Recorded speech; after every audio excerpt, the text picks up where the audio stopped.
ಸಾಕಷ್ಟು ಮಂದಿ ಹಿರಿಯ ಪತ್ರಕರ್ತರು ಇಲ್ಲಿ ಸೇರಿರುವಂಥವರು ಎಲ್ಲ ಭಾಷೆಯ ಪತ್ರಕರ್ತರಿದ್ದಾರೆ. ಕನ್ನಡ, ಹಿಂದಿ, ಇಂಗ್ಲೀಷು, ತೆಲುಗು, ಮಲಯಾಳಂ ಹೀಗೆ ಬೇರೆ ಬೇರೆ ಭಾಷೆಯ ಎಲ್ಲ ಪತ್ರಕರ್ತರ ಒಂದು ಸಂಗಮ ಇದಾಗಿದೆ. ಸಾಕಷ್ಟು ವರ್ಷಗಳ ಕಾಲ ಪತ್ರಿಕೋದ್ಯಮ ಕ್ಷೇತ್ರದಲ್ಲಿ ಕಾರ್ಯನಿರ್ವಹಿಸಿ ನಿವೃತ್ತರಾದಂತಹ ಹಿರಿಯ ಪತ್ರಕರ್ತರು ಸಾಕಷ್ಟು ಸಂಖ್ಯೆಯಲ್ಲಿ ಬಂದಿದ್ದಾರೆ. ಇದೊಂದು ರೀತಿ ಬಹಳ ವಿಶೇಷವಾದ ಒಂದು ನಿಜಕ್ಕೂ ಒಂದು ಗೌರವದ ಒಂದು ಕಾರ್ಯಕ್ರಮ ಅಂತ ಅಂದ್ಬಿಟ್ಟು ನಾವೆಲ್ಲರಿಗೂ ಕೂಡ ನಾವು ಇದು ಮಾಡ್ತಾ ಇದ್ದೀವಿ. ತುಂಬ ಸಂತೋಷ ಆಗ್ತಾ ಇದೆ. ಇಂತಹ ಒಂದು ಮಹತ್ವದ ಒಂದು ಕಾರ್ಯಕ್ರಮದ ಯಶಸ್ಸಿಗೆ ಸಾಕಷ್ಟು ಹಿರಿಯ ಪತ್ರಕರ್ತರು ಶ್ರಮಿಸಿದ್ದಾರೆ. ನಮ್ಮ ಸಿದ್ದರಾಜು ಅವರು ಇರಬಹುದು, ಹಾಗೆ ಇನ್ನು ನಾಗರಾಜ್ ಅವರು ಇರಬಹುದು, ಸಾಕಷ್ಟು ಮಂದಿ, ರಾಜೇಂದ್ರ ಕುಮಾರ್, ವೆಂಕಟೇಶ್ ಪ್ರಸಾದ್, ಇವರ ಜೊತೆಯಲ್ಲಿ ನಮ್ಮ ಸಚಿವರ ಮಾಧ್ಯಮ ಸಮನ್ವಯಾಧಿಕಾರಿಗಳಾದಂತಹ ನಮ್ಮ ಅನಿಲ್ ಅವರು ಕೂಡ ಈ ಒಂದು ಕಾರ್ಯಕ್ರಮದ ಯಶಸ್ಸಿಗೆ ಸಾಕಷ್ಟು ಹಿಂದೆ ನಿಂತು ಕೆಲಸ ಮಾಡಿದ್ದಾರೆ. ನಾಡಿನ ಜನಪ್ರಿಯ ವೈದ್ಯರು ರಾಜಕೀಯ ಕ್ಷೇತ್ರದಲ್ಲಿ ಹೆಸರು ಮಾಡಿದ್ದು, ಜನರ ನಾಡಿ ಮಿಡಿತವನ್ನು ಅರಿತು ಜನಗಳು ಸರ್ಕಾರಿ ಆಸ್ಪತ್ರೆಗೆ ಹೋಗಬೇಕು ಅನ್ನೋ ಒಂದು ತಲೆತೊಟ್ಟು ಹೋರಾಟ ಮಾಡ್ತಿರುವ ಈ ಸಮಾರಂಭದ ಮುಖ್ಯ ಅತಿಥಿಗಳು ಆಗಮಿಸ್ತಕ್ಕಂತಹ ಡಾಕ್ಟರ್ ಶರಣಪ್ರಕಾಶ್ ಪಾಟೀಲ್ ಅವರಿಗೆ ನಮ್ಮ ವೇದಿಕೆಯ ಪರವಾಗಿ ಹೃತ್ಪೂರ್ವಕ ಸ್ವಾಗತ.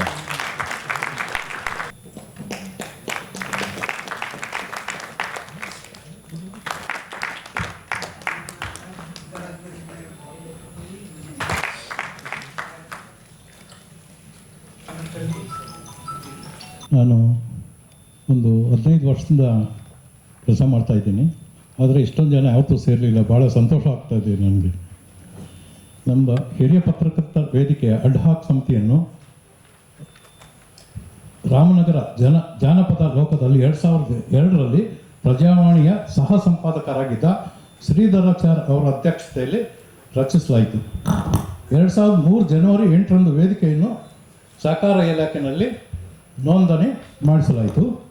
ಇಲ್ಲಿಯವರೆಗೆ ಶ್ರೀಧರಾದ ಶ್ರೀಧರಾಚಾರ್, ಟಿ ನಾಗರಾಜು, ಎಸ್ ದೇವನಾಥ್ ಹಾಗೂ ಕೃಷ್ಣಪ್ಪ ಇವರು ಅಧ್ಯಕ್ಷರಾಗಿದ್ದರು. ಕೃಷ್ಣಪ್ಪ 2024 ಸೆಪ್ಟೆಂಬರ್ನಲ್ಲಿ ನಿಧನರಾದರು. ತದನಂತರ ಅವತ್ತಿಂದ ಇವತ್ತಿನವರೆಗೂ ನಾನು ಅಧ್ಯಕ್ಷ ಆಗಿದ್ದೀನಿ. ನಿಮ್ಮ ಎಲ್ಲ ಸಹಕಾರದಿಂದ ಒಳ್ಳೆ ಕೆಲಸಗಳಾಗ್ತಾಯಿದೆ. ಇನ್ನೊಂದು ವಿಷಯ ಏನಪ್ಪ ಅಂತಂದರೆ, ನಾನು ಚಾರ್ಜ್ ತಗೊಂಡಾಗ 192 ಜನ ಇದ್ದರು ಸದಸ್ಯರು. ಆಮೇಲೆ ನಾನು ಚಾರ್ಜ್ ತಗೊಂಡ್ಮೇಲೆ ಸ್ಕ್ರೂಟ್ನಿ ಮಾಡಿದ್ವು. ಎಷ್ಟು ಜನ ಇದ್ದಾರೆ? 87 ಜನ ತೀರ್ಕೊಂಡಿದ್ದಾರೆ. ಕೋವಿಡ್ ಕಾಲದಾಗಲಿಂದ 82. ಇನ್ನು 110ರಲ್ಲಿ 35 ಜನ ಇವತ್ತಿಗೂ ಬೇರೆ ಬೋರ್ಡ್ಸ್ ಗೊತ್ತಿಲ್ಲ, ಹುಡುಕ್ತಾ ಇದ್ವಿ, ಗೊತ್ತಾಗಿಲ್ಲ. ಅದಾದಮೇಲೆ ಇವಾಗ ಪ್ರಸ್ತುತ 125 ಜನ ಇದ್ದಾರೆ. ಅವ್ರಿಗೆಲ್ಲ ಇವತ್ತು ಕಾರ್ಡ್ ಮಾಡಿಸ್ತಿದ್ವಿ, ಅದು ಕೊಡ್ತಾಯಿದ್ವಿ. ಹಿರಿಯ ಪತ್ರಕರ್ತ ವೇದಿಕೆಯಲ್ಲಿ ರಾಜ್ಯದ ಪ್ರಮುಖ ಪತ್ರಿಕೆ, ನ್ಯೂಸ್ ಚಾನಲ್ ಮತ್ತು ಸುದ್ದಿ ಸಂಸ್ಥೆಗಳಲ್ಲಿ ಪ್ರಮುಖ ಹುದ್ದೆಗಳಲ್ಲಿ ಕಾರ್ಯನಿರ್ವಹಿಸಿದವರು ಸದಸ್ಯರಾಗಿದ್ದಾರೆ. ಇವಾಗ ಇದರ ಉದ್ದೇಶಗಳೇನಪ್ಪ ಅಂತಂದರೆ, ವೃತ್ತಿಯಿಂದ ನಿವೃತ್ತರಾಗಿರುವ ಹಿರಿಯ ಪತ್ರಕರ್ತರನ್ನು ಸಂಘಟಿಸಿ ಅವರಲ್ಲಿ ಚೇತನೋತ್ಸವ ತುಂಬುವುದು, ಆಗಿಂದಾಗೆ ವಿಚಾರಗೋಷ್ಠಿ, ಸಂವಾದ, ಕಮ್ಮಟಗಳನ್ನು ಏರ್ಪಡಿಸಿ ವಿಚಾರ ವಿನಿಮಯಕ್ಕೆ ಪ್ರೋತ್ಸಾಹ ನೀಡುವುದು, ಸಾಂಸ್ಕೃತಿಕ ಮತ್ತು ಸಾಮಾಜಿಕ ಚಟುವಟಿಕೆಗಳನ್ನು ಸಂಘಟಿಸುವ ಮೂಲಕ ಸದಸ್ಯರ ನಡುವೆ ಸ್ನೇಹಪರತೆ ಮೂಡಿಸುವುದು, ಆರೋಗ್ಯ ತಪಾಸಣಾ ಶಿಬಿರಗಳನ್ನು ಏರ್ಪಡಿಸುವುದು, ಆ ಮೂಲಕ ದೈಹಿಕ ಮತ್ತು ಮಾನಸಿಕ ಆರೋಗ್ಯದ ಬಗ್ಗೆ ಜಾಗೃತಿ ಮೂಡಿಸುವುದು, ಸರ್ಕಾರದಿಂದ ಕೊಡಮಾಡುವ ಮಾಸಾಸನ ಸೌಲಭ್ಯವನ್ನು ಅರ್ಹ ಪತ್ರಕರ್ತರಿಗೆ ಲಭ್ಯವಾಗಲು ಸಹಕರಿಸುವುದು. ಇದು ಭಾಳ ಇಂಪಾರ್ಟೆಂಟು. ಸುಮಾರು 15 ವರ್ಷದಿಂದ ನಾವು ಸತತವಾಗಿ ಪ್ರಯತ್ನ ಪಡ್ತಾ ಇದ್ವಿ. ಇಲ್ಲಿ ಏನಪ್ಪ ಅಂತಂದರೆ, ವಾರ್ತಾ ಇಲಾಖೆಯಲ್ಲಿ ಅವೈಜ್ಞಾನಿಕವಾಗಿ ಕಂಡೀಷನ್, ಮೊನ್ನೆ ಯಾವುದೋ ಒಂದು ಸುದ್ದಿ ಬಂತು ವಾರ್ತಾ ಇಲಾಖೆಯಲ್ಲಿ 1948-49ನಲ್ಲಿ ಮಾಡಿದ್ದು ನಿಬಂಧನೆಗಳು ಇವತ್ತು ಹಾಗೆ ಇದ್ದಾವೆ. ಏನಪ್ಪ ಅಂತಂದರೆ, ನಮ್ಮ ಸದಸ್ಯರಾಗಬೇಕಂದ್ರೆ 60 ವರ್ಷ ಆಗಿರಬೇಕು, ಯಾವುದೇ ಮಾಧ್ಯಮದಲ್ಲಿ ಇಂಗ್ಲೀಷ್ ಆಗ್ಬೋದು, ಕನ್ನಡ ಆಗ್ಬೋದು, ಎಲ್ಲ ಆಗ್ಬೋದು. ಬಟ್ ಇದಕ್ಕೆ ಸದಸ್ಯರಾಗಕ್ಕೆ ಅರ್ಹತೆ ಇರ್ತಾರೆ. ಬಟ್ ಹಿಂದೆ ಓನ್ಲಿ ಕನ್ನಡ ಮಾತ್ರ ಇತ್ತು. ಮೊನ್ನೆ ಸ್ವಲ್ಪ ಅದು ನಾವೆಲ್ಲ ಲೆಟ್ರ್ ಕೊಟ್ಟಮೇಲೆ ಅದೊಂದು ಚೇಂಜ್ ಮಾಡಿದ್ದಾನೆ. ಅದೇ ಪ್ರಜಾವಾಣಿನಲ್ಲಿ ಕೆಲಸ ಮಾಡಿದ್ರು, ಡೆಕ್ಕನ್ನಲ್ಲಿ ಮಾಡ್ತಾಯಿದ್ದಾರೆ. ಡೆಕ್ಕನ್ನಲ್ಲಿ ಹಿಂದಕ್ಕೆ ವಾಪಸ್ ಕಳಿಸಿದ್ದಾರೆ.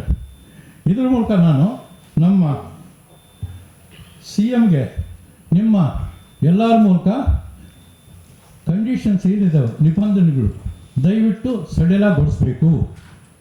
ಇದು ನನ್ನ ಒತ್ತಾಯ. ಆದರೆ ಆ ಕಂಡೀಷನ್ಸ್ ನೋಡಿದ್ರೆ ಎಲ್ಲರಿಗೂ ನಗು ಬರುತ್ತೆ. ಅಷ್ಟು ವರ್ಸ್ಟ್ ಅವತ್ತಿಂದ ಒಬ್ಬರು ತಗೊಳಕ್ಕಾಗ್ತಾ ಇಲ್ಲ. ಒಟ್ಟು 240 ಜನ ತಗೊಳ್ತಾ ಇದ್ದಾರೆ ನಮ್ಮ ಕರ್ನಾಟಕದಲ್ಲಿ. ಬೇರೆ ಸ್ಟೇಟ್ನಲ್ಲೆಲ್ಲ 700, 800 ತಗೊಳ್ತಾ ಇದ್ದಾರೆ. ನಮ್ಮಲ್ಲಿ ಯಾರು ಅಪರೂಪ ಅದು ಯಾರು ತಗೊಳ್ತಾ ಇದ್ದಾರೆ. ಅದು ಬೇರೆ ಕೆಲವ್ರಿಗಾಗಿದೆ, ಕೆಲವ್ರಿಗಾಗಿಲ್ಲ. ಒಂದು ಕಣ್ಣಿಗೆ ಬೆಣ್ಣೆ, ಒಂದು ಕಣ್ಣಿಗೆ ಸುಣ್ಣ ವಾರ್ತಾ ಇಲಾಖೆನವ್ರು ಮಾಡ್ತಾ ಇರೋದು. ಭಾಳ ಬೇಸರ ಆಗುತ್ತೆ. ನಮ್ಮ ದಿನೇಶ್ ಸಾಹೇಬ್ರಿಗೆ ಅಕ್ಟೋಬರ್ 4ನೇ ತಾರೀಕು ಕೊಟ್ಟು ನಮಗೆ 15ನೇ ತಾರೀಕೆ ಅಫಿಷಿಯಲ್ ಆಗಿ ನಮಗೆ ಪತ್ರ ಕಳಿಸಿದ್ರು. ಇದ್ರ ಹಿಂದೆ ಮಂಜುನಾಥ್ ಅವರಿದ್ದರು, ಪ್ರೆಸ್ ಕ್ಲಬ್ನಲ್ಲಿ ವಾರ್ಷಿಕ ಪ್ರಶಸ್ತಿ ಕೊಟ್ಟರು ಅವ್ರಿಗೆ. ಆವಾಗ ಬಂದಾಗ ನಾನು ಕೇಳಿದೆ, ರಿಕ್ವೆಸ್ಟ್ ಮಾಡಿಕೊಂಡೆ. ಆಯಿತು, ID ಕಾರ್ಡ್ಸ್ ಮಾಡಿಸಿದೆ ಅಂದರು. ಕೆಲವರು ಉಪಯೋಗಿಸ್ಕೊಂಡ್ರು, ಕೆಲವರು ಇಲ್ಲ. ಇವಾಗ ಅಫಿಷಿಯಲ್ ಆಗಿ ನಮ್ಮ ದಿನೇಶ್ ಸಾಹೇಬರು ಕೊಟ್ಟಿದ್ದಾರೆ. ಅದಕ್ಕೋಸ್ಕರ ಧನ್ಯವಾದ ಅವ್ರಿಗೆ. ಇನ್ನೊಂದು ಸಚಿವರಿಗೊಂದು ಮನವಿ ಮಾಡಬೇಕು, ಅದೊಂದು ಹೇಳ್ತೀನಿ. ವಿಷಯ ಹಿರಿಯ ಪತ್ರಕರ್ತರಿಗೆ ಉಚಿತ ವೈದ್ಯಕೀಯ ಚಿಕಿತ್ಸೆ ಕುರಿತು ಸುದ್ದಿ ಮತ್ತು ಮಾಹಿತಿಗಳನ್ನು ಸಂಗ್ರಹಿಸಿಕೊಳ್ಳುವುದಕ್ಕಾಗಿ ಹಗಲು ರಾತ್ರಿ ದುಡಿಯುವ ಪತ್ರಕರ್ತರು ಸತತ ಕಾರ್ಯ ಒತ್ತಡದಿಂದ ಅನೇಕ ಆರೋಗ್ಯ ಸಮಸ್ಯೆಗಳಿಗೆ ಸಿಲುಕುತ್ತಿದ್ದಾರೆ. ಆದರೆ ಹಿರಿಯ ಪತ್ರಕರ್ತರ ಆರ್ಥಿಕ ಸಂಕಷ್ಟ ಅವರ ಆರೋಗ್ಯದ ಸಮಸ್ಯೆಗಳನ್ನು ಮತ್ತಷ್ಟು ಜಟಿಲಗೊಳಿಸುತ್ತಿದೆ. ಹಾಗಾಗಿ ತಮ್ಮ ವೈದ್ಯಕೀಯ ಶಿಕ್ಷಣ ಇಲಾಖೆ ಅಡಿ ಬರುವ ಎಲ್ಲ ಸರ್ಕಾರಿ ಆಸ್ಪತ್ರೆಗಳಲ್ಲಿ ನಮ್ಮ ವೇದಿಕೆಯ ಗುರುತಿನ ಚೀಟಿ ಹೊಂದಿರುವ ಹಿರಿಯ ಪತ್ರಕರ್ತರಿಗೆ ಪತಿ ಮತ್ತು ಪತ್ನಿಯವರಿಗೆ ಉಚಿತ ಆರೋಗ್ಯ ತಪಾಸಣೆ ಮತ್ತು ಉಚಿತ ಚಿಕಿತ್ಸೆ ಸೌಲಭ್ಯವನ್ನು ಕಲ್ಪಿಸಲು ಕ್ರಮ ಕೈಗೊಳ್ಳುವಂತೆ ಮನವಿ ಮಾಡುತ್ತೇವೆ ಸಚಿವರಲ್ಲಿ. ಇದರಿಂದ ಹಿರಿಯ ಪತ್ರಕರ್ತರಿಗೆ ತಾವು ಬಹುದೊಡ್ಡ ಉಪಕಾರ ಮಾಡಿದಂತೆ ಆಗುತ್ತದೆ. ದಯವಿಟ್ಟು ಇದೊಂದು ಆದೇಶ ಇವತ್ತೇ ಅನೌನ್ಸ್ ಮಾಡಿದ್ರೆ ಭಾರಿ ಖುಷಿ ಆಗುತ್ತೆ. ಆಮೇಲೆ ನಿಮ್ಮ ಅಧಿಕಾರಿಗಳ ಹತ್ರ ಏನು ಕೇಳ್ತಿರೋ ಕೇಳಿ. ನಮಗಂತೂ ಇದು ಆಗಲೇಬೇಕು ಎಲ್ಲ ಸರ್ಕಾರಿ ಇದರಲ್ಲಿ. ನಾನು ಮನವಿ ಕೊಡ್ತೀನಿ.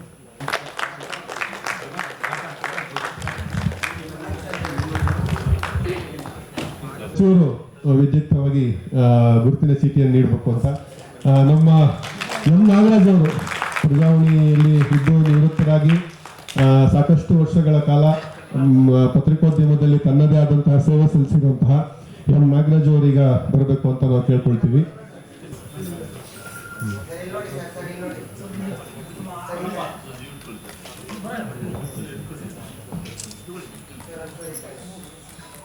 ಈಗ MS ರಾಜೇಂದ್ರ ಕುಮಾರ್ ಅವರು ಕೂಡ ಸಾಕಷ್ಟು ವರ್ಷಗಳ ಕಾಲ ಸೇವೆ ಸಲ್ಲಿಸಿ ಕಾರ್ಯನಿರ್ವಹಿಸಿದ್ದಾರೆ. ರಾಜೇಂದ್ರ ಕುಮಾರ್ ಅವರಿಗೆ ವಿದ್ಯುಕ್ತವಾಗಿ ನೀಡಬೇಕು ಅಂತ. ನಂತರ ವೆಂಕಟೇಶ್ ಪ್ರಸಾದ್ ಅವರು ಮುದ್ರಣ, ವಿದ್ಯುನ್ಮಾನ ಮಾಧ್ಯಮ ಸೇರಿ ಎಲ್ಲ ವಲಯಗಳಲ್ಲೂ ಕೂಡ ಅವರು ಕೂಡ ಕಾರ್ಯನಿರ್ವಹಿಸಿದ್ದಾರೆ. ಅವ್ರಿಗೂ ಕೂಡ ನಾವು ಈ ಸಂದರ್ಭದಲ್ಲಿ ವಿದ್ಯುಕ್ತ ಕಾರ್ಡ್ ವಿತರಣೆ ಮಾಡಬೇಕು ಅಂತ ಕೇಳ್ಕೊಳ್ತಾ ಇದ್ದೇವೆ. ಶಿವಾಜಿ ಗಣೇಶನ್ ಅವರು ಕೂಡ ಕರ್ನಾಟಕ, ದೆಹಲಿ ಸೇರಿದಂತೆ ರಾಜ್ಯದ ನಾನಾ ಭಾಗಗಳಲ್ಲಿ ಕಾರ್ಯನಿರ್ವಹಿಸಿ ಪ್ರಾಧ್ಯಾಪಕರಾಗಿ ಕೂಡ ಅವರು ತಮ್ಮ ಸೇವೆಯನ್ನು ಸಲ್ಲಿಸಿದ್ದಾರೆ. ಪತ್ರಿಕೋದ್ಯಮಕ್ಕೆ ಅವರು ಕೂಡ ಬಹುದೊಡ್ಡ ಕೊಡುಗೆ ನೀಡಿದ್ದಾರೆ. ಶಿವಾಜಿ ಗಣೇಶನ್ ಅವರಿಗೆ ಈಗ ಕಾರ್ಡ್ ವಿತರಣೆ. ನೆಕ್ಸ್ಟ್ ಆದಿನಾರಾಯಣ ಮೂರ್ತಿ ಕೆ ಅವರು ಆಗಮಿಸಬೇಕು ಅಂತ ವ್ಯಕ್ತಿ ಕೇಳ್ಕೊಳ್ತಾ ಇದ್ದೀವಿ. ಆದಿನಾರಾಯಣ ಅವರು, ಈನಾಡು ಆದಿನಾರಾಯಣ್ ಅಂತಾನೆ ಅವರನ್ನ ಕರೀತಾರೆ.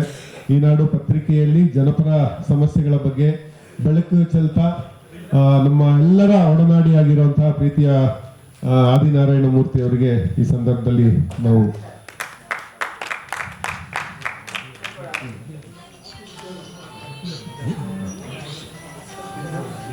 ಈಗ ನಮ್ಮ ಅಧ್ಯಕ್ಷರು ಕೂಡ ಸಚಿವರಿಂದ ನಿಮ್ಮ ಪರಿಶ್ರಮದಿಂದ ಇದೆಲ್ಲ ಆಗಿದೆ. ಸಾಂಬ ಸದಾಶಿವ ರೆಡ್ಡಿ ಅವರೇ, ನಿಮ್ಮ ಪರಿಶ್ರಮ, ನಿಮ್ಮ ಇದರಿಂದ ಈ ಒಂದು ಪ್ರಯತ್ನ ಆಗಿದೆ. ನೀವು ಕೂಡ ಸ್ವೀಕರಿಸಬೇಕು ಅಂತ ಕೇಳ್ಕೊಳ್ತಾ ಇದ್ದೇವೆ. ಆನಂತರ ಸೋಮಸುಂದರ್ ರೆಡ್ಡಿ ಅವರು SS ರೆಡ್ಡಿ ಅವರು ವೇದಿಕೆಗೆ ಆಗಮಿಸಬೇಕು ಅಂತ ಕೇಳ್ಕೊಳ್ತೀವಿ. ಸೋಮಸುಂದರ್ ರೆಡ್ಡಿ ಅವರು ಕೂಡ ಸುಮಾರು 4-5 ದಶಕಗಳಿಂದ ಪತ್ರಿಕೋದ್ಯಮ ಕ್ಷೇತ್ರದಲ್ಲಿ ಕೆಲಸ ಮಾಡ್ತಾ ಇದ್ದಾರೆ. ಸಾಕಷ್ಟು ಒಂದು ಕನ್ನಡ ಸುದ್ದಿ ಸಂಸ್ಥೆಯನ್ನು ಕೂಡ ಅವರು ಕಟ್ಟಿ ನಾಡಿನ ಪ್ರಮುಖ ಸಣ್ಣ ಮಧ್ಯಮ ಪತ್ರಿಕೆಗಳ ಬೆಳವಣಿಗೆಗೆ ಅವರು ಕಾರಣರಾಗಿದ್ದಾರೆ. ಪ್ರಸ್ತುತ ಕರ್ನಾಟಕ ಮಲ್ಲ ಪತ್ರಿಕೆಗೆ ಅವರು ಈಗಲೂ ಕೂಡ ವರದಿ ಮಾಡ್ತಾ ಇದ್ದಾರೆ. ನಿವೃತ್ತರಾದರೂ ಪತ್ರಿಕೋದ್ಯಮದ ಜೊತೆ ನಂಟಿಟ್ಕೊಂಡು ಕಾರ್ಯನಿರ್ವಹಿಸ್ತಾ ಇದ್ದಾರೆ. ಸೋಮಸುಂದರ್ ರೆಡ್ಡಿ ಅವರಿಗೆ ಈಗ ಕಾರ್ಡ್ ವಿತರಣೆ. ಸುಮಾರು 37 ವರ್ಷಗಳಿಗೆ ಹೆಚ್ಚು ಕಾಲ ಕಾರ್ಯನಿರ್ವಹಿಸಿ ದಕ್ಷಿಣ ಭಾರತದ ಮುಖ್ಯಸ್ಥರಾಗಿ PTA ಮುಖ್ಯಸ್ಥರಾಗಿ ಅವರು ನಿವೃತ್ತರಾದರು. ಈಗಲೂ ಕೂಡ ಅವರು ಕಾಲಂ ಬರೀತಾ ಇದ್ದಾರೆ. 87 ವರ್ಷ. Is a founder secretary of our R Purnima ಅವರು ಬಂದಿದ್ದಾರೆ. ಓಕೆ, ನೆಕ್ಸ್ಟ್ ಋಷಭ್ ರಾವ್ ಅವರು ದಯವಿಟ್ಟು ಬನ್ನಿ. ಋಷಭ್ ರಾವ್ ಅವರು ಕೂಡ ಸಾಕಷ್ಟು ವರ್ಷಗಳ ಕಾಲ ಪತ್ರಿಕೋದ್ಯಮದಲ್ಲಿ ಸೇವೆ ಸಲ್ಲಿಸಿದ್ದಾರೆ. ಅವ್ರಿಗೂ ಕೂಡ ನಾವು ಈ ಒಂದು ಕಾರ್ಯಕ್ರಮದಲ್ಲಿ ಕಾರ್ಡ್ ಅನ್ನು ವಿತರಣೆ ಮಾಡ್ತಾ ಇದ್ದೀವಿ. ಶಶಿಕಲಾ ಅವರು ಕೂಡ ಆಗಮಿಸಬೇಕು. ಅವರು ಸಾಕಷ್ಟು ಪತ್ರಿಕೆಗಳಲ್ಲಿ ಕೆಲಸ ಮಾಡಿದ್ದಾರೆ. ವಾರ ಪತ್ರಿಕೆ, ಬೇರೆ ಬೇರೆ ಪತ್ರಿಕೆಗಳಲ್ಲಿ ಕೆಲಸ, ಲಂಕೇಶ್ ಪತ್ರಿಕೆಯಲ್ಲೂ ಕೂಡ ಅವರು ಕಾರ್ಯನಿರ್ವಹಿಸಿದ್ದಾರೆ. ಆಮೇಲೆ ಎಲ್ಲರಿಗೂ ಏನೊಂದು ಮನವಿ ಅಂತಂದ್ರೆ, ದಯವಿಟ್ಟು ಎಲ್ಲ ಕಾರ್ಯಕ್ರಮ ಮುಗಿದ ನಂತರ ನೀವೆಲ್ಲ ಒಂದು ಫೋಟೋ ಸೆಷನ್ನಿಗೆ ಇರಬೇಕು. ಇದೊಂದು ನೆನಪಲ್ಲಿ ಉಳಿಯುವಂತಹ ಒಂದು ಕಾರ್ಯಕ್ರಮ ಇದು. ದಯವಿಟ್ಟು ನೀವೆಲ್ಲರೂ ಈ ಒಂದು ಕಾರ್ಯಕ್ರಮದಲ್ಲಿ ಪಾಲ್ಗೊಂಡು ನೀವು ಫೋಟೋ ಸೆಷನ್ನಲ್ಲಿ ಗ್ರೂಪ್ ಫೋಟೋದಲ್ಲಿ ದಯವಿಟ್ಟು ಭಾಗವಹಿಸಬೇಕು ಅಂತ ಕೇಳ್ಕೊಳ್ತಾ ಇದ್ದೀವಿ. ಆಮೇಲೆ ಎಲ್ಲರಿಗೂ ಏನೊಂದು ಮನವಿ ಅಂತಂದ್ರೆ, ದಯವಿಟ್ಟು ಎಲ್ಲ ಕಾರ್ಯಕ್ರಮ ಮುಗಿದ ನಂತರ ನೀವೆಲ್ಲ ಒಂದು ಫೋಟೋ ಸೆಷನ್ನಿಗೆ ಇರಬೇಕು. ಇದೊಂದು ನೆನಪಲ್ಲಿ ಉಳಿಯುವಂತಹ ಒಂದು ಕಾರ್ಯಕ್ರಮ ಇದು. ದಯವಿಟ್ಟು ನೀವೆಲ್ಲರೂ ಈ ಒಂದು ಕಾರ್ಯಕ್ರಮದಲ್ಲಿ ಪಾಲ್ಗೊಂಡು ನೀವು ಫೋಟೋ ಸೆಷನ್ನಲ್ಲಿ ಗ್ರೂಪ್ ಫೋಟೋದಲ್ಲಿ ದಯವಿಟ್ಟು ಭಾಗವಹಿಸಬೇಕು ಅಂತ ಕೇಳ್ಕೊಳ್ತಾ ಇದ್ದೀವಿ. ಇವತ್ತೊಂದು ಒಳ್ಳೆ ಕಾರ್ಯಕ್ರಮ ಇಲ್ಲಿ ಜಯದೇವ ಇನ್ಸ್ಟಿಟ್ಯೂಟಲ್ಲಿ ಹಮ್ಮಿಕೊಳ್ಳಲಾಗಿದೆ. ವಿಶೇಷವಾಗಿ ನಮ್ಮ ಶಾಂಬಶಿವ ರೆಡ್ಡಿಜಿ ಅವರು ಈ ಹಿರಿಯ ಪತ್ರಕರ್ತ ವೇದಿಕೆಯ ದೇಹ ಧೋರಣೆಗಳನ್ನು ಹೇಳಿದ್ದಾರೆ. ಈಗಾಗಲೇ ಅದರ ಇಂಟೆನ್ಷನ್ಸು, ಏನೇನು ಮಾಡ್ತಾ ಇದ್ದೀರಿ, ಕಾರ್ಯಕ್ರಮ ಚಟುವಟಿಕೆಗಳ ಬಗ್ಗೆ ವಿವರಿಸಿದ್ದಾರೆ. ವಿಶೇಷವಾಗಿ ಇವತ್ತು ಗುರುತಿನ ಚೀಟಿ ಕೊಡ್ತಕ್ಕಂಥ ಉದ್ದೇಶ, ಒಂದು ಮನವಿ ಕೂಡ ಮಾಡಿದ್ದಾರೆ. ಏನಂದರೆ, ನಮ್ಮ ವೈದ್ಯಕೀಯ ಶಿಕ್ಷಣ ಇಲಾಖೆ ವ್ಯಾಪ್ತಿಯಲ್ಲಿ ಬರ್ತಕ್ಕಂಥ ಎಲ್ಲ ಆಸ್ಪತ್ರೆಗಳಲ್ಲಿ ನಮಗೆ ಈ ಒಂದು ಗುರುತಿನ ಚೀಟಿ ಹೊಂದಿದವರಿಗೆ ಉಚಿತವಾಗಿ ನೀವು ಇದು ಕೊಡಬೇಕು ಅಂತ ಮನವಿಯನ್ನು ಮಾಡಿದ್ದೀರಿ. ನಾನು ಕೂಡ ಈ ತಾನೇ ಸೆಕ್ರೆಟರಿ ಅವರಿಗೂ ಕೂಡ ಮಾತಾಡಿದೆ. ಗೊತ್ತಿದೆ, ಸರ್ಕಾರದಲ್ಲಿ ಉಚಿತವಾಗಿ ಅಂದರೆ 28 ಕೋಟಿ ಹಾಕ್ತಾರೆ ನಮ್ಮ ಫೈನಾನ್ಸ್ ಡಿಪಾರ್ಟ್ಮೆಂಟು. ಆದರೂ ಕೂಡ ಆ್ಯಸ್ ಎ ಗುಡ್ ಗೆಸ್ಟರ್, ಯಾಕಂದರೆ ಹಿರಿಯ ಪತ್ರಕರ್ತರ ಕೊಡುಗೆ ಭಾಳ ಅಪಾರವಾಗಿದೆ. ನಮ್ಮ ಈ ಪ್ರಜಾಪ್ರಭುತ್ವ ವ್ಯವಸ್ಥೆಯಲ್ಲಿ ಪತ್ರಕರ್ತರ ಪಾತ್ರ ಈ ವ್ಯವಸ್ಥೆಯನ್ನು ಸರಿದಾರಿಯಲ್ಲಿ ನಡಿಬೇಕು ಅಂದರೆ ಪತ್ರಕರ್ತರ ಕೊಡುಗೆ ಭಾಳ ಅಪಾರವಾಗಿದೆ. ಹಾಗಾಗಿ ಇವತ್ತು ಅದೆಲ್ಲವನ್ನು, ಯಾಕಂದರೆ ಅವ್ರಿಗೆ ಯಾವುದೂ ಪೆನ್ಷನ್ನು ಇಲ್ಲ, ಯಾವುದೇ ಸರಿಯಾಗಿರ್ತಕ್ಕಂಥ ಸ್ಯಾಲ್ರಿ ಕೂಡ ಇರಲ್ಲ ಪತ್ರಕರ್ತರಿಗೆ. ಹಾಗಾಗಿ ಇವತ್ತು ಆ್ಯಸ್ ಎ ಗುಡ್ ಗೆಸ್ಟರ್ ನಾನು ಕೂಡ ಮಾತಾಡಿದ್ದೀನಿ. ನಮ್ಮ ಇಲಾಖೆಯಲ್ಲಿ ಇವತ್ತು ನಾವು 75% ಕನ್ಸೆಷನನ್ನು ನಾವೆಲ್ಲ ಇದರಲ್ಲಿ ಕೊಡ್ತೀವಿ. ಮುಂದೆ ಅದನ್ನು 25% ರಿಸರ್ವ್ ಆಫ್ ಮಾಡೋಕ್ಕೆ ಸಾಧ್ಯ ಇದೆ ಅಂತ ಹೇಳಿ ಅದು ನಾನು ಪರಿಶೀಲನೆ ಮಾಡಿ ನಿಮ್ಗೆ ಹೇಳ್ತೀನಿ. ಬಟ್ ಸದ್ಯಕ್ಕೆ ಐ ಆಮ್ ಅನೌನ್ಸಿಂಗ್ 75% ಕನ್ಸೆಷನ್ ಇವತ್ತು ನಮ್ಮೆಲ್ಲ ಇನ್ಸ್ಟಿಟ್ಯೂಟಲ್ಲಿ. ಅಂದರೆ ನೀವು ಬರೀ 25% ಕೊಟ್ಟರೆ ಸಾಕು, ಅದನ್ನು ಕೂಡ ರಿಸರ್ವ್ ಆಫ್ ಮಾಡೋಕ್ಕೆ ಸಾಧ್ಯ ಇದೆ. ನಾನು ಪರಿಶೀಲನೆ ಮಾಡ್ತೀನಿ. ಇವತ್ತು ಇಲ್ಲಿ ದಿನೇಶ್ ಅವರು ಇದ್ದಾರೆ. ನಾನು ಕಲಬುರಗಿಯಲ್ಲೂ ಕೂಡ ಒಂದು ಎಲ್ಲ ಪತ್ರಕರ್ತರ, ಕಾರ್ಯನಿರತ ಪತ್ರಕರ್ತರ ಒಂದು ಹೆಲ್ತ್ ಚೆಕಪ್ಪನ್ನು ಮಾಡಿಸಿದ್ದೆ. ಅದು ಸುಮಾರು ಜನ, ಒಂದು 1000 ಜನ ಏನೋ ಮಾಡಿಕೊಂಡ್ರು. ಹಾಗಾಗಿ ಭಾಳ ಕಮ್ಮಿ ಕಾಸ್ಟಲ್ಲಿ ಉಚಿತವಾಗಿತ್ತು. ನಾನು ನೆನಪಿಲ್ಲ, ಬಟ್ ಮೋಸ್ಟ್ಲಿ 25% ಕಾಸ್ಟಲ್ಲಿ ಇರ್ಬೋದು. ನೀವು ಹೆಲ್ತ್ ಚೆಕಪ್ಪನ್ನು ಮಾಡ್ಬೋದು. ಅವರಿಗೆ ಓನ್ಲಿ 25% ಕಾಸ್ಟ್ ಮಾಡಿ ಸದ್ಯಕ್ಕೆ ಎಲ್ಲ ನಮ್ಮ ಮೆಂಬರ್ಸಿನ ಹೆಲ್ತ್ ಚೆಕಪ್ ಮಾಡ್ಬೋದು. ಮಾಸ್ಟರ್ ಹೆಲ್ತ್ ಚೆಕಪ್ ಮಾಡಿದ್ರೆ ಅವರಿಗೂ ಕೂಡ ನೆಮ್ಮದಿ ಇರುತ್ತೆ. ಏನಂದರೆ ಅವ್ರಿಗೇನಾದರೂ ಕಾರ್ಡಿಯಾಕ್ ಇವ್ಯಾಲ್ಯೂಯೇಷನು ಮತ್ತೆಲ್ಲ ಇನ್ವೆಸ್ಟಿಗೇಷನ್ ಮಾಡಿದ್ರೆ ಖಂಡಿತವಾಗಿ ಅವರಿಗೆ ಅನುಕೂಲ ಆಗುತ್ತೆ. ಹಾಗಾಗಿ ಅದನ್ನು ನಾವು ಮಾಡ್ತಕ್ಕಂಥದ್ದು ಖಂಡಿತವಾಗಿ ಮಾಡೋಣ. ಜೊತೆಗೆ ನಮ್ಮ ಅಧ್ಯಕ್ಷರು ಹೇಳಿದ್ರು ಏನಂದರೆ, ಈ ಪತ್ರಕರ್ತರಿಗೆ ಪೆನ್ಷನ್ ಅನೌನ್ಸ್ ಮಾಡಿದ್ದಾರೆ, ಅದರಲ್ಲಿ ಯಾರಿಗೂ ಲಾಭ ಆಗ್ತಾ ಇಲ್ಲ. ಅದು ಯಾಕಂದರೆ ಭಾಳಷ್ಟು ಜನರಿಗೆ ಅದರಲ್ಲಿರ್ತಕ್ಕಂಥ ಕಂಡೀಷನ್ಸು ಭಾಳ ಸ್ಟ್ರಿಂಜೆಂಟ್ ಆಗಿರೋದ್ರಿಂದ ಭಾಳಷ್ಟು ಜನ ಅದರ ಆಚೆ ಇದ್ದಾರೆ. ಇದು ನಮ್ಮ ಕಲಬುರಗಿಯಲ್ಲೂ ಕೂಡ ಪತ್ರಕರ್ತ ಮಿತ್ರನ ಗಮನಕ್ಕೆ ತಂದಿದ್ರು. ಅದನ್ನು ನಾನು ಸಂಬಂಧಪಟ್ಟ ಅಧಿಕಾರಿಗಳಿಗೆ ಮಾತಾಡಿ ಅದೇನೇನು ರಿಲ್ಯಾಕ್ಸೇಷನ್ ಮಾಡಲಿಕ್ಕೆ ಸಾಧ್ಯ ಇದೆ ಅದನ್ನು ಪ್ರಾಮಾಣಿಕವಾಗಿ ಪ್ರಯತ್ನ ಮಾಡ್ತೀನಿ. ಜೊತೆಗೆ ಇವತ್ತು ನಿಮ್ಮನ್ನು ಯಶಸ್ವಿನಿ ಯೋಜನೆಯಲ್ಲಿ ಎನ್ರೋಲ್ಮೆಂಟ್ ಮಾಡಲಿಕ್ಕೆ ಏನಿಸಲ್ಲ ಸಾಧ್ಯ ಇದೆ ಅದನ್ನು ಕೂಡ ನಾವು ಎಕ್ಸಾಮಿನ್ ಮಾಡೋಣ. ಯಾಕಂದರೆ ನಿಮ್ಮದು ಸಂಘ ಆಗಿರೋದ್ರಿಂದ ಯಾವುದೇ ಸಹಕಾರ ಸಂಘದಲ್ಲಿ ಮೆಂಬರ್ ಆಗಿರೋರನ್ನ ಯಶಸ್ವಿನಿಯಲ್ಲಿ ನಾವು ಮಾಡ್ಬೋದು. ಯಾಕಂದರೆ not only in the government hospitals but various other hospitals also have been empanelled under Yashasvini.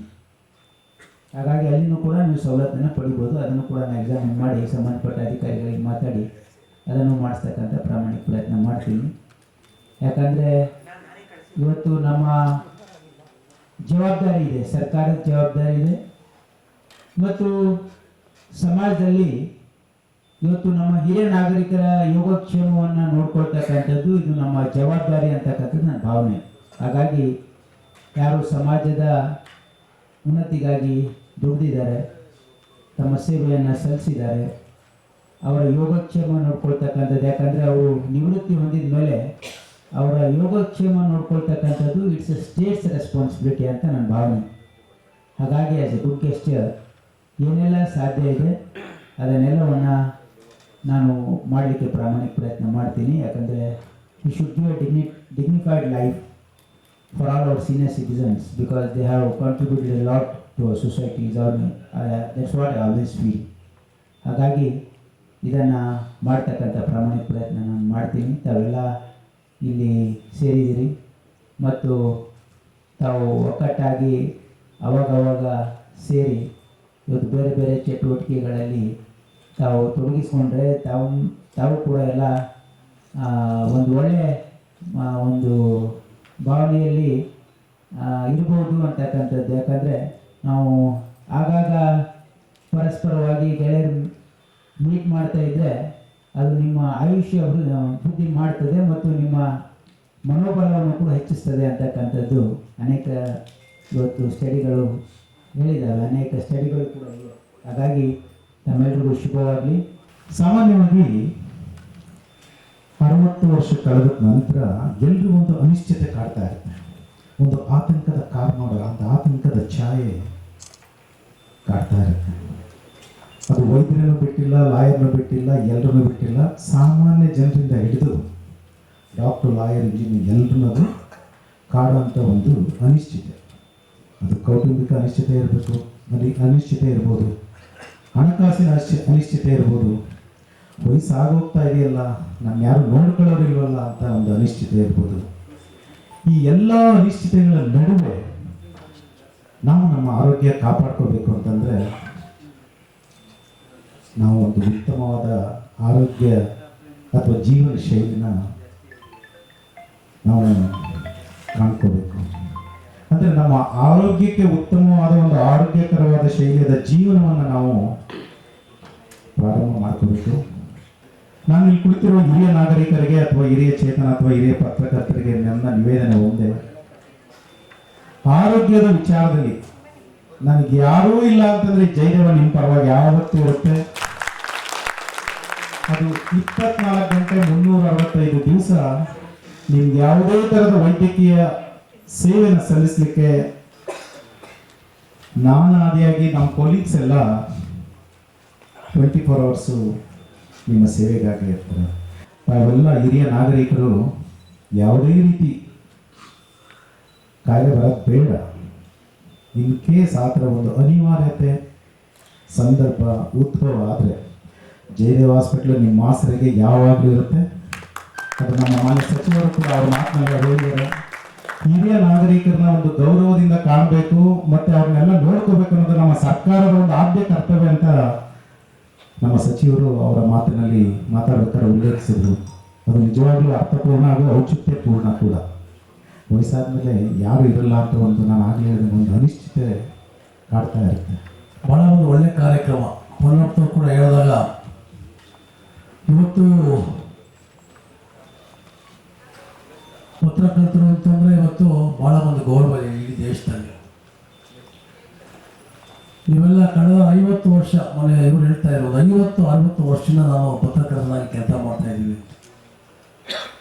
ಇವತ್ತು ನೀವೆಲ್ಲ ಏನು ಪತ್ರಕರ್ತರು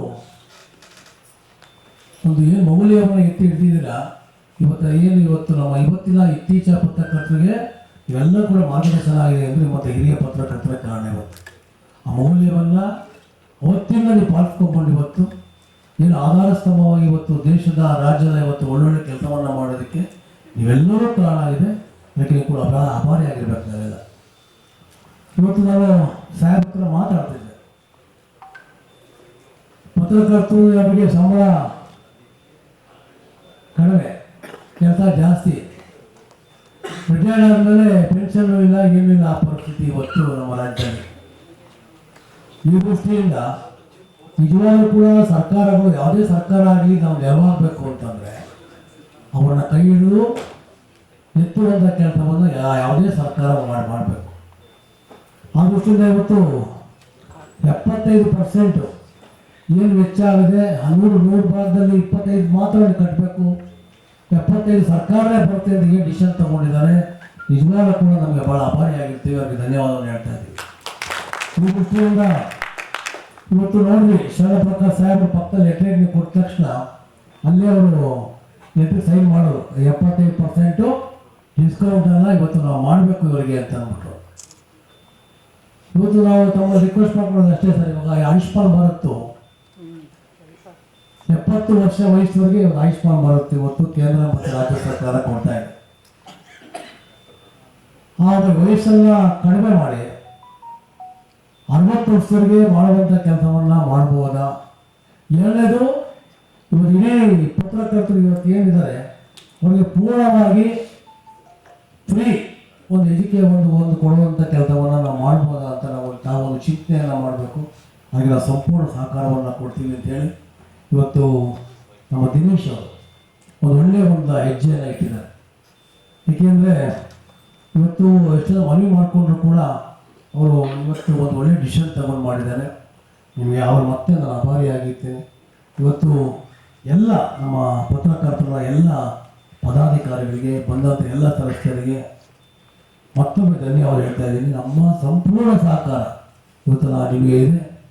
ನಾವು ಶಾಸಕರು ಬೇರೆ ಬೇರೆ ಪಾರ್ಟಿಯಿಂದ ಬಂದಿದ್ರು ಕೂಡ ಪತ್ರಕರ್ತರು ಅಂತ ಒಂದು ವಿಷಯ ಬಂದಾಗ ನಾವೆಲ್ಲರೂ ಕೂಡ ಆ ಸಮಾಜಕ್ಕೆ, ಆ ಯುಗಕ್ಕೆ ನಾವು ಕೂಡ ಸಹಾಯವನ್ನು ಮಾಡುವಂಥ ಕೆಲಸವನ್ನು ಇರಸ್ಪೆಕ್ಟ್ ಆಫ್ ಪಾರ್ಟಿ ನಾವು ಮಾಡ್ತೀವಿ ಅಂತೇಳಿ ಮಾತು ಮುಗಿಸ್ತಾ ಇದ್ದೀನಿ. ಜೈ ಹಿಂದ್, ಜೈ ಕರ್ನಾಟಕ.